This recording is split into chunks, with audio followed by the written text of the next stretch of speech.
കർത്താവിൽ ഏറ്റവും പ്രിയമുള്ളവരെ, അഭിഷേക മന്ന എന്ന വചന സന്ദേശത്തിലേക്ക് എല്ലാവർക്കും സ്വാഗതം. ഇന്ന് ചിന്തയ്ക്ക് ആധാരമായ ദൈവത്തിന്റെ വചനം 1 യോഹന്നാൻ ലേഖനം 1-ാം അധ്യായത്തിന്റെ 1 മുതൽ.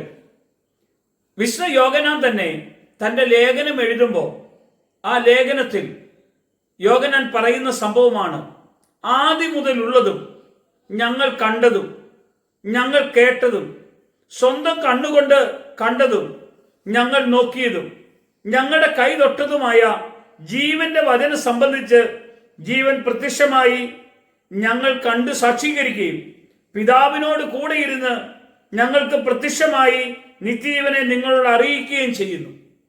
ഇവിടെ യോഹന്നാൻ പറയുകയാണ്, യേശുവിന്റെ കൂടെ പ്രിയമുള്ളവരെ 3.5 വർഷക്കാലം യേശുവിന്റെ കൂടെ കടന്നുപോയി യേശുവിന്റെ സ്നേഹം കണ്ടറിഞ്ഞ് യേശുവിന്റെ മാറോട് ചേർന്ന് അവന്റെ സ്നേഹം അനുഭവിച്ച ഒരാളാണ് യോഹന്നാൻ.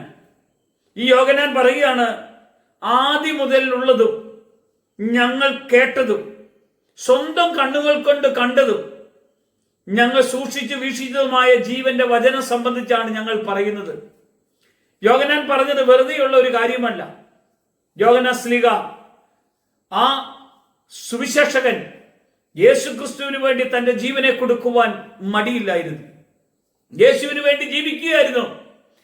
കണ്ടതും കേട്ടതും അറിഞ്ഞതും അനുഭവിച്ചതുമായ ജീവന്റെ വചനം കൊടുക്കുമ്പോഴാണ് ആ യോഹന്നാനെ എല്ലാവരും കൂടി വേദനിപ്പിക്കുവാനും ആ യോഹന്നാനെ തിളച്ചുമറിയുന്ന എണ്ണയ്ക്കകത്തേക്ക് കൊണ്ടുപോയി ഇടുവാനും ഇടവന്നപ്പോൾ യോഹന്നാൻ ആ തിളച്ച എണ്ണയിൽ നിന്ന് യാതൊരു പൊള്ളലു പോലും ഏൽക്കാതെ കർത്താവ് തന്റെ കരത്താൽ വഹിച്ച് അവിടുന്ന് മരിച്ചില്ലെന്ന് കണ്ടിട്ട് എല്ലാവരാലും തള്ളപ്പെടുന്ന പത്മോസ് എന്ന ദ്വീപിലേക്ക് നാട് കടത്തപ്പെട്ടു. ഏകാന്തതയിലേക്ക് നാട് കടത്തപ്പെട്ട യോഹന്നാൻ തന്റെ ജീവിതം ക്രിസ്തുവിന് വേണ്ടി ഉരിഞ്ഞു വെച്ചു. പ്രിയമുള്ള, ലോകത്തിൽ ആർക്കും കിട്ടാത്തതിലധികം ദൈവിക വെളിപ്പാട് അനുഭവിച്ച ഒരേ ഒരാളാണ് യോഹന്നാൻ.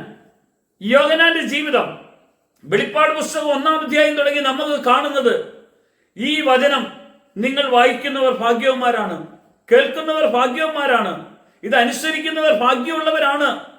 ഈ വചനഭാഗം പറയുന്നത് യോഹന്നാനാണ്. എന്തുകൊണ്ടാണ്? കർത്താവിന് വേണ്ടി കണ്ടതും കേട്ടതും അറിഞ്ഞതും അനുഭവിച്ചതുമായ ജീവന്റെ വചനം കൊടുക്കാൻ ഇന്ന് യേശുവിനെ നിങ്ങൾ രക്ഷിതാവും നാഥനുമായി സ്വീകരിച്ചിട്ടുണ്ടെങ്കിൽ പ്രിയമുള്ളവരെ, നിങ്ങൾ കർത്താവിന് വേണ്ടി ഇറങ്ങണം. മടി വെക്കരുത്. കർത്താവിന് വേണ്ടി ജീവിക്കണം. ഒരു പാഴ്വാക്ക് പോലും ജീവിതത്തിൽ വാക്കിൽ പറയരുത്.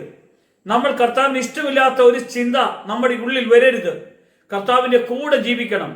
കർത്താവിന്റെ മഹത്വം അനുഭവിച്ചു വേണം കടന്നു പോകാൻ. കർത്താവിന്റെ കൂടെ ജീവിച്ച യോഹന്നാനും കൂട്ടുകാരും ഒരിക്കലും കർത്താവിന്റെ സ്നേഹത്തിൽ നിന്ന് മാറിപ്പോകാതെ ജീവിച്ചെങ്കിൽ ഇന്ന് ഈ വചന സന്ദേശം നിങ്ങളുടെ കുടുംബത്തിലും നിങ്ങളുടെ ജീവിതത്തിലും വെളിപ്പെട്ടു വരുമ്പോൾ കർത്താവിന്റെ സമാധാനം കൊണ്ട് നിങ്ങൾ നിറയാൻ ഇടവരണം. യേശു മഹത്വം എടുക്കട്ടെ. യേശുവിന്റെ നാമത്തിൽ തന്നെ ആമേൻ.